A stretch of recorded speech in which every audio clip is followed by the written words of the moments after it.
잠언서 16장 말씀 통해서 신앙생활에서 승리하는 비결이라는 제목으로 같이 이제 은혜 나누겠습니다. 잠언 가운데 하나님의 주권이 가장 강조되고 있는 부분이 바로 이 잠언서 16장의 말씀입니다. 솔로몬은 지금까지 여호와 하나님을 묘사하는데 우리 인생에게 복을 주시는 분, 그리고 우리의 중심을 감찰하시는 분으로 각각 묘사한 바 있는데, 이제 본문에서는요, 여호와 하나님만이 인간 모든 일의 근원자시고 또 모든 일의 최종 결정권자가 되심을 역설하고 있습니다. 오늘 여기 본문의 1절에서부터 9절까지 말씀을 보면 8절만 제외하고 계속해서 여호와라고 하는 여호와라고 하는 명칭이 반복되는 것을 볼 수 있는데, 즉 여호와께서는 모든 인간의 모든 것을 경영하시는 분이시라는 것을 강조하고 있는 것입니다. 인간이 태어나가지고 죽기까지 모든 인생의 과정에 모든 일들이 하나님을 떠나서는 생각할 수 없다. 모든 경영하는 것이, 우리들이 경영하는 모든 것들이 다 하나님께 있다. 이런 말씀을 오늘 여기 이 잠언서 16장에서 말씀하고 있습니다. 그래서 사도 바울도 고백하기를 로마서 11장 36절에서 이는 만물이 주에게서 나오고 주로 말미암고 주에게로 돌아갑니다. 그에게 영광이 세세에 있을지어다. 아멘. 이렇게 말을 한 것이죠. 자, 이제 오늘 본문의 내용을 통해서 다시 한번 이 하나님의 거룩한 주권을 되새겨보고 은혜를 나누도록 하겠습니다. 첫 번째는 인생의 결정권자는 하나님이시다. 이것을 여기 본문에서 계속해서 말씀하고 있어요. 우리 인간은 똑똑하고 탁월하죠. 인류 문명을 발전시켰고 놀라운 의학을 계속해서 발전시켜 나갔습니다. 하지만 인간이 아무리 지혜롭고 탁월하다고 해도 하나님의 도우심이 없으면 결코 온전히 설 수 없습니다. 인간에게는 한계가 있어요. 분명히 못할 일이 있습니다. 우리는 날마다 그 절감하고 살아가지 않습니까? 정말 무엇을 열심히 잘 준비해서 모든 일들이 다 형통하게 잘 풀릴 것 같은데 안 되고, 또 안 될 것 같은 일도 어떤 때는 또 되는 것을 보게 됩니다. 그래서 오늘 여기 본문은 이렇게 말씀을 하고 있어요. 1절 말씀 보겠습니다. 마음의 경영은 사람에게 있어도 말의 응답은 여호와께로부터 나오느니라. 9절 말씀, 사람이 마음으로 자기의 길을 계획할지라도 그의 걸음을 인도하시는 이는 여호와시니라. 33절, 제비는 사람이 뽑으나 모든 일을 작정하기는 여호와께 있느니라. 그리고 결론적으로 이렇게 말씀을 하고 있어요. 3절 말씀 보세요. 너의 행사를 여호와께 맡기라. 그리하면 내가 경영하는 것이 이루어지리라.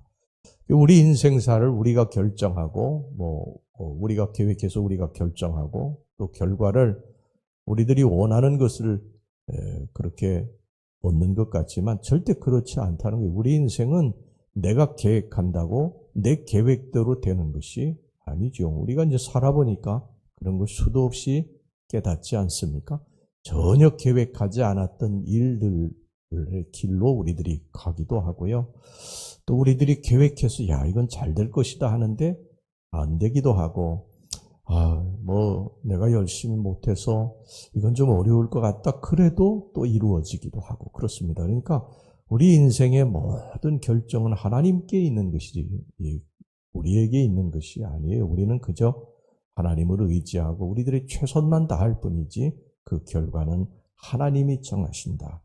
그래서 여러분들 모든 인생을 하나님께 전적으로 맡기고 우리가 사는 인생이 되어야 할 줄로 믿습니다. 그 다음에 두 번째, 하나님은 의와 정직을 원하시는 분이시다. 인간은 죄로 인해 가지고요, 이 땅의 모든 질서들을 다 왜곡시키고 또 파괴시키고 이 왜곡되게 만들어요. 곡해되게 만듭니다. 그러나 그렇다고 하더라도 하나님께서 절대 이 세상에서 손을 떼신 것이 아닙니다. 하나님은 지금도 계속해서 간섭하고 계세요. 그래서 우리들의 모든 일거수일투족을 감찰하고 계신다. 그래서 늘 의와 정직, 공의를 행하는 그런 사람들을 찾으시고 또 그런 사람들을 세우시고 또 때로는 패하기도 하신다는 것입니다. 로마서 13장 1절에 보면 각 사람은 위에 있는 권세들에게 복종하라. 권세는 하나님으로부터 나지 않음이 없나니 모든 권세는 다 하나님께서 정하신 바라. 그래서 하나님은 지금도 이 세상의 역사, 인간의 역사에 계속해서 간섭하고 계신다는 거예요. 한 나라의 이 흥망성쇠도 하나님이 주관하시는 거예요. 짧게 이렇게 보면 사람이 모든 것들을 다 결정하고 어떤 지도자들이 결정하는 것 같지만 그렇지 않다는 것입니다. 하나님의 철저한 간섭이 있으시다고 하는 것입니다. 그리고 하나님께서는 지금도 정직과 공의의 법을 실현하시고 사람들로 하여금 그 거룩한 법 앞에 복종하기를 원하고 계십니다.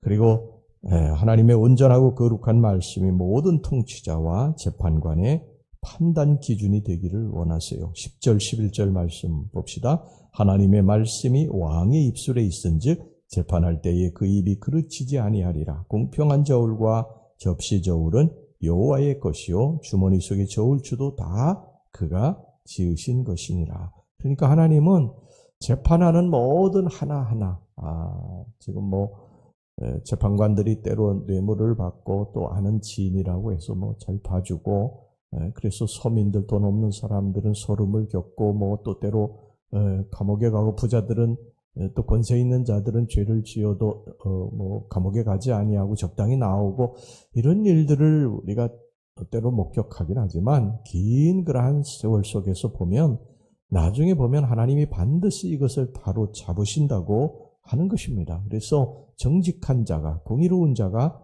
잘 되고 그리고 이 부정과 부패 이것을 행하는 자는 나중에 반드시 하나님께서 간섭하셔서 그 결과가 좋지 않게 하신다는 것입니다. 그래서 우리는 하나님이 언제나 이 세상에 개입하고 계시다. 우리의 삶의 역사 속에, 나라 속에 언제나 간섭하고 계시다. 이것을 잊지 말고 살아야 될 줄로 믿습니다.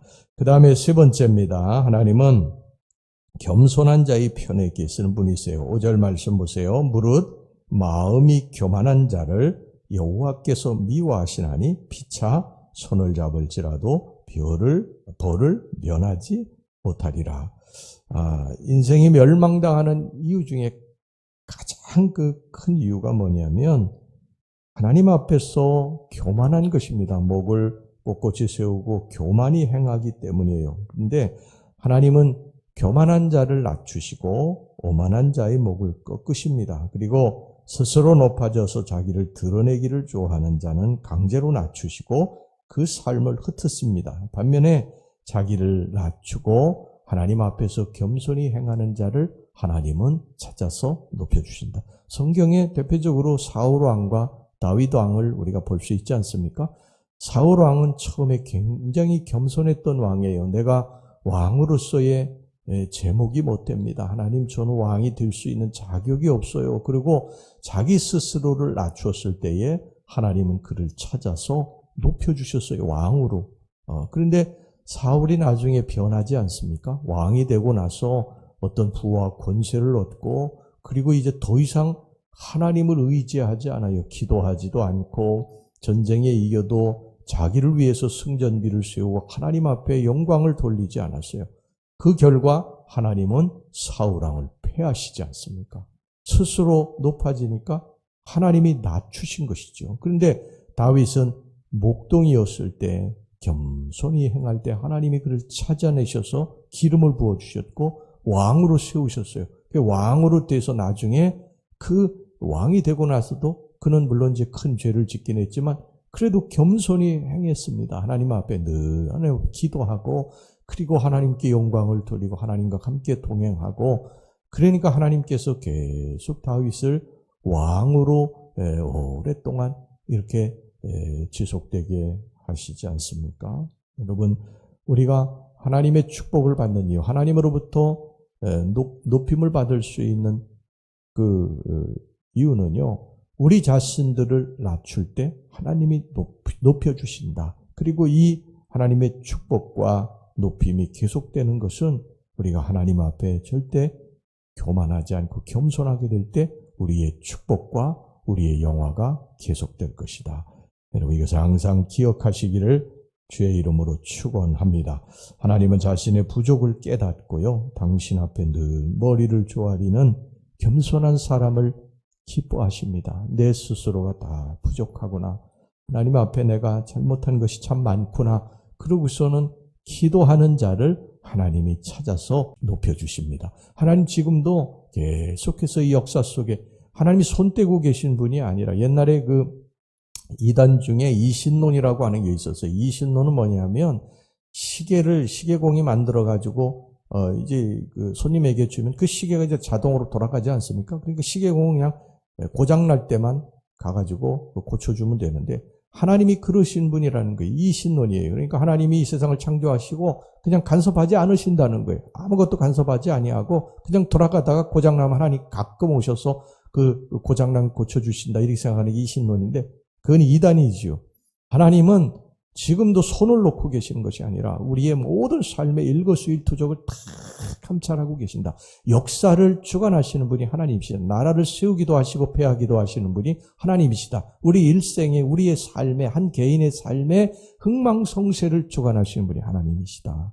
그러니까 우리가 하나님 앞에서 바로 서야 됩니다. 우리가 하나님 앞에 바로 서면 하나님 우리를 높이시고 세우시고 우리의 삶을 이끌어 가시고 이 한 나라를 이끌어 가시고 이 제국의 역사도 이끌어 가시는 줄로 믿습니다. 우리 하나님 앞에 늘 엎드려서 겸손하게 하나님이 쓰시고 하나님이 축복하실 것을 바라고 그렇게 살아가는 저와 여러분들이 되시기를 주의 이름으로 축원합니다. 기도하겠습니다. 아버지 하나님,